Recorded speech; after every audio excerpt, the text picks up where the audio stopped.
Hello everyone, divine 777 में आप सभी का स्वागत करती हूँ। मैं हूँ निधि। कैसे हैं आप? आई होप आप सभी स्वस्थ होंगे, सुखी होंगे और सुरक्षित होंगे। आज की जो रीडिंग है वो कलेक्टिव जनरल रीडिंग है, टाइमलेस रीडिंग है। टॉपिक आपके पर्सन की करंट फीलिंग्स आपको लेकर के क्या है हम यहाँ देखेंगे। आपको रहना है पॉजिटिव, कर देना है वीडियो को लाइक, चैनल को सब्सक्राइब अगर अब तक नहीं किया है तो। पर्सनल रीडिंग के लिए आप आ सकते हैं, व्हाट्सएप नंबर आपकी स्क्रीन पर है। रीडिंग स्टार्ट है 199 रुपीज ऑनवर्ड्स। मिनी रीडिंग से लेके डिटेल रीडिंग तक करवा सकते हैं। आपकी डेट ऑफ बर्थ के हिसाब से भी आप रीडिंग करवा सकते हैं, जिसमें आप अपने कैरियर ऑप्शंस क्या हो सकते हैं, आपकी लव लाइफ, आपकी मैरिज कंपैटिबिलिटी, आपके पार्टनर के साथ किस तरीके की है उसको देख सकते हैं। आपके नेम की स्पेलिंग, आपके बिजनेस नेम की स्पेलिंग क्या वो करेक्ट है या वो कहीं हर्डल तो नहीं बन रही है आपकी सक्सेस में। तो ये सब भी हम यहाँ पर, आप इसके लिए भी मुझसे कनेक्ट हो सकते हैं, ठीक है। तो अभी हम स्टार्ट करते हैं अपनी इस रीडिंग को और देखते हैं आपके पर्सन की करंट फीलिंग्स आपको लेकर के क्या है। Angels, universe and divine please guide करिए। एंड एक कमेंट आया था, मैं उस कमेंट का रिप्लाई भी यहीं दूंगी, उसको वहां देने की जरूरत मैंने समझी नहीं। तो 7, 8 of cups, the world, the high priestess, the hangman, okay, knight of cups, strength, ego, 10 of cups, wow, बहुत ही बढ़िया। 4 of wands and one more card I want, जो कि है जजमेंट, ठीक है। तो सबसे पहले हम इनकी राशियों की बात यहाँ कर लेते हैं। तो ये पर्सन हो सकते हैं एरीज, लियो, सैजिटेरियस, इसके अलावा कैंसर, स्कॉर्पियो, पाइसेस के पर्सन हो सकते हैं। एंड यहाँ पर जो पर्सन है आपके लियो यहाँ पर स्ट्रांग नजर आ रहे हैं, एरीज यहाँ पर स्ट्रांग नजर आ रहे हैं। ओके, चलिए सबसे पहले हम यहाँ पर कार्ड देखते हैं। 3 of wands, queen of swords and 3 of swords का कार्ड है। तो देखो ऐसा लग रहा है कि ये पर्सन आपसे बहुत दूर चले गए थे, कभी किसी थर्ड पार्टी की वजह से, या आपसे डिस्टेंस मेंटेन कर लिया था, आपको बहुत दुख दे दिया था। ये वो व्यक्ति थे जिनके साथ में आप कभी भी डिस्टेंस के बारे में सोच भी नहीं सकते थे, सपने में भी। पर इन्होंने आपको कहीं ना कहीं एक डिस्टेंस दे दिया था और इसकी वजह से आप बहुत ज़्यादा डिस्टर्ब हो गए थे, बहुत ज़्यादा डिस्टर्बेंस आप में आ गई थी और आपको लग रहा था कि अब शायद ये चीज़ें कभी भी रीयूनियन की तरफ नहीं बढ़ पाएंगी। आपने सारी उम्मीदें खो दी थी इस रिलेशनशिप में, ऐसा दिख रहा है यहाँ पर। चलिए बात कर लेते हैं उस कमेंट की। तो वो कमेंट किसी ने ऐसा लिखा कि जो डिस्क्लेमर होता है उसमें होता है कि भाई आप लोग रीडिंग को जनरल तरीके से देखिए और उसके बाद में उसमें कुछ एंटरटेनमेंट के बारे में भी होता है कि वो जो रीडिंग है वो आपको एंटरटेनमेंट के हिसाब से देखनी है। तो उनका ये क्वेश्चन था और इसका जवाब वो चाह रहे थे कि इसका क्या मतलब होता है। तो मेरे ख्याल से जो डिस्क्लेमर होता है वो यही कहलाता है कि भाई आप जो रीडिंग देख रहे हैं वो जनरल है, टाइमलेस है, तो उसको लेकर के आपको ऐसा कुछ नहीं सोचना है।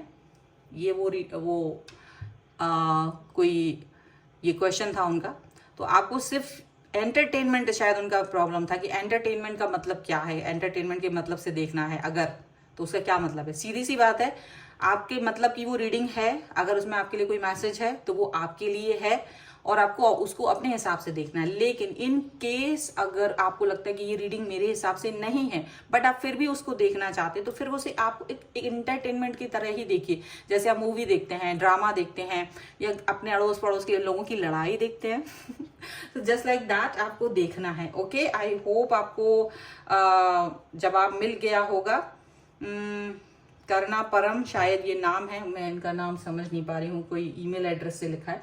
सो ये है आंसर। चलिए अब हम आगे बढ़ते हैं इस रीडिंग की तरफ। और यहाँ पर जो है वो डेफिनेटली आपके पर्सन ने आपके साथ में इस तरह की बिहेव कर दिया था कि वो खुद से दूर चले गए थे आपसे और आपने भी कहीं ना कहीं इनसे डिस्टेंस बना ली थी, क्योंकि आपको लगता था कि अभी मैं इनसे कनेक्ट नहीं हो पा रही हूँ या नहीं हो पा रहा हूँ, शायद अभी ये रिलेशनशिप कहीं ना कहीं एंड की तरफ चला गया है और इस तरीके से आपने इस चीज को फील किया था।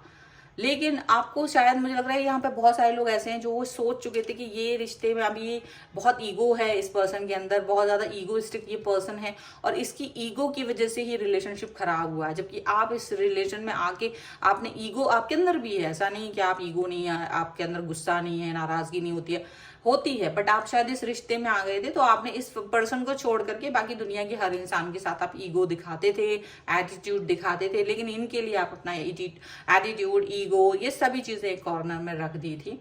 तो यहाँ ऐसा दिख रहा है कि आपने इस व्यक्ति को जब ये चीज फील करी कि ये पर्सन तो लौट के नहीं आने वाले हैं, आप तो इस पर गिव अप कर चुके थे, या लगभग लीस्ट आपको उम्मीद थी कि पर्सन कुछ भी स्टैंड लेंगे, क्योंकि जब ये आपके साथ रिश्ते में रहे हैं तब भी इन्होंने कभी स्टैंड नहीं लिया है।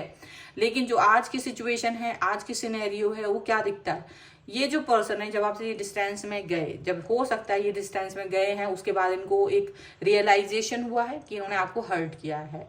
हर्ट क्या, इनको कई बार कैसे पता चला कि इनके साथ कुछ तो ऐसा हुआ है जहां वो स्टक हो गए।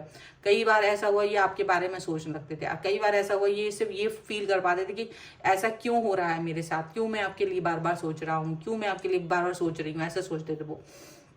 और वो ये फील करते थे कि आप एक ऐसे पर्सन हो जो अपने दिल में ही अपनी बातों को रख के रह गए, आप इनसे कुछ बोल ही नहीं पाए, कुछ एक्सप्रेस ही नहीं कर पाए। तो ऐसा इनको ऐसा इसलिए लगने लगा कि कहीं आपको डिस्टेंस में लेके जाने के बाद इनका जो कंसंट्रेशन था अपने काम पर, अपनी लाइफ पर, वो कहीं वो खो गया था, वो फोकस ही नहीं कर पा रहे थे, वो अपने किसी भी काम में अपना ध्यान नहीं लगा पा रहे हैं। तो उनको ये फील हो रहा है कि वो आपको मिस कर रहे हैं, वो आपकी प्रेजेंस को मिस कर रहे हैं, अपनी लाइफ में वापस से आपकी तरफ आना चाहते हैं। वो जानते हैं कि आप ऐसा नहीं है कि आप कोई वीक पर्सन है, आप एक बहुत अच्छे स्ट्रांग पर्सन है और आप इनको बहुत इंपॉर्टेंस दे रहे थे, आप इनके लिए बहुत अच्छा सोच रहे थे। तो ये पर्सन कहीं ना कहीं अब वापस से आपकी तरफ आना चाहते। ये बहुत ही अनएक्सपेक्टेड है रीयूनियन, क्योंकि आप इनके ईगो के आगे ये रीयूनियन को नहीं जानना चाह रहे थे। मुझे लग रहा है कि आपने होप छोड़ दी थी कि ये पर्सन कभी भी आपकी लाइफ में वापस आएंगे। इतना ईगो भरा पड़ा है, इतनी एक्सक्यूजेस दे रखा है इस पर्सन ने, इतनी ज्यादा चीजें करी है कि आपसे ये डिस्टेंस में चले गए हैं, आपने कितनी ही कोशिश की थी तब भी। लेकिन ये अनएक्सपेक्टेड रीयूनियन यहाँ पर होते हुए नजर आ रहा है, यहाँ पे पर्सन के साथ में अनएक्सपेक्टेडली कनेक्ट होंगे, यहाँ पर ऐसा दिख रहा है। और ये अनएक्सपेक्टेड रीयूनियन आपको बहुत खुशी भी देने वाला है, क्योंकि आप भी चाहते हैं कि ये पर्सन आपकी लाइफ में वापस आए, ये पर्सन आपके साथ में वापस से कनेक्ट हो, आप ये चाहते हैं। आपको जजमेंट मिलेगा, क्योंकि जो एफर्ट्स, जो प्यार आपने इस रिश्ते में लगाए हैं, वो सारे एफर्ट्स, वो सारा प्यार, उसकी वैल्यू आपको मिलती हुई नजर आ रही है। आपके जो पर्सन है उनको डेफिनेटली ये चीज की फीलिंग आने वाली है कि ये पर्सन मेरे लिए इंपॉर्टेंट है और मुझे इस व्यक्ति के पास वापस से जाना ही पड़ेगा। ठीक है। अब क्या होता है ना, इंसान बाद में वैल्यू करता है, कभी कभी उसको तब वैल्यू नहीं होती जब तक इंसान साथ में होता है। उसकी वैल्यू उसके जब वो प्रेजेंट नहीं होता लाइफ में तब ज्यादा आती है, उसकी याद, उसने जो अच्छा अच्छा काम किया था उसके साथ, वो सभी चीजें याद करता है पर्सन। ठीक है। 10 ऑफ पेंटिकल्स का कार्ड है यहाँ पर। ये देखो 8 ऑफ सॉर्ड्स यहाँ पर है, S of pentacles, 8 of wands and death. Just see all the cards. यहाँ पर देखिए किंग ऑफ वॉन्ड्स है, 2 ऑफ सॉर्ड्स है एंड 3 ऑफ वॉन्ड्स का कार्ड है। तो डेफिनेटली ये आपसे लॉन्ग टर्म रिलेशनशिप चाहते हैं। अगर आपसे ये दूर है तो आपसे बात करना चाहते, पास आना चाहते हैं। ये आपके सामने आने के लिए बहुत बेताब हो रहे हैं और इनको पता है कि यू आर द वन जो इनको अंडरस्टैंड करते हो बहुत अच्छे से। इनको ये चीज समझ में आ रही है। ये पर्सन जो है ना, आपको अपने लाइफ का सबसे महत्वपूर्ण इंसान समझते हैं। कंपैटिबिलिटी आपके साथ ही इनको फील होती है। ये पर्सन गलत फहमियों में जी रहे हैं, इनको पता है, और वो सारी गलत फहमियों की वजह से रिलेशनशिप खराब हुआ ये भी उन्हें पता है। तो अब ये पर्सन अपने रिलेशनशिप को सुधारना चाहते हैं, कनेक्ट करना चाहते हैं, आपको ऑफर देना चाहते हैं। एस ऑफ पेंटिकल आपको ऑफर देना चाहते हैं जो अब तक इन्होंने आपको नहीं दिया था। एंड ये पर्सन जो है वो आपके साथ में कनेक्ट होंगे, मैसेज, कॉल थ्रू ये पर्सन आपसे बात करेंगे। अनएक्सपेक्टेड होगा, डेथ का कार्ड है, अनएक्सपेक्टेड ही है ये पर्सन का आना वापस से आपकी तरफ, ये साफ साफ दिख रहा है। चलिए कुछ गाइडेंस ले लेते हैं।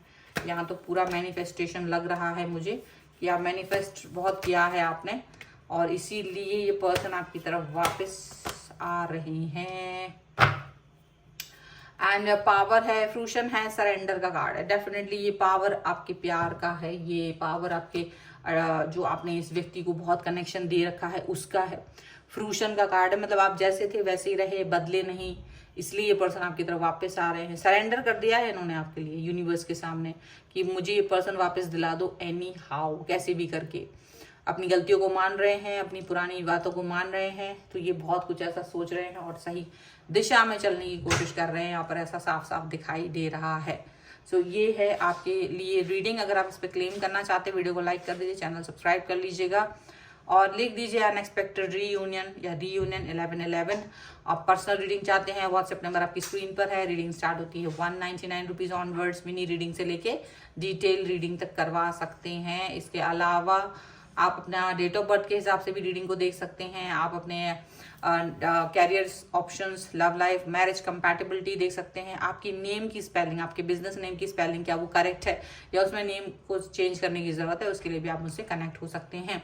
आप मुझे इंस्टाग्राम और मेरे दूसरे चैनल पर भी फॉलो कर सकते हैं। सभी का लिंक आपको डिस्क्रिप्शन बॉक्स में मिल जाएगा। आपको ये वीडियो कैसा लगा मुझे कमेंट बॉक्स में जरूर बताएगा। मिलते हैं एक नई रीडिंग के साथ जल्द ही। तब तक देखते रहिए divine tarot 777। Thank you for watching. Bye.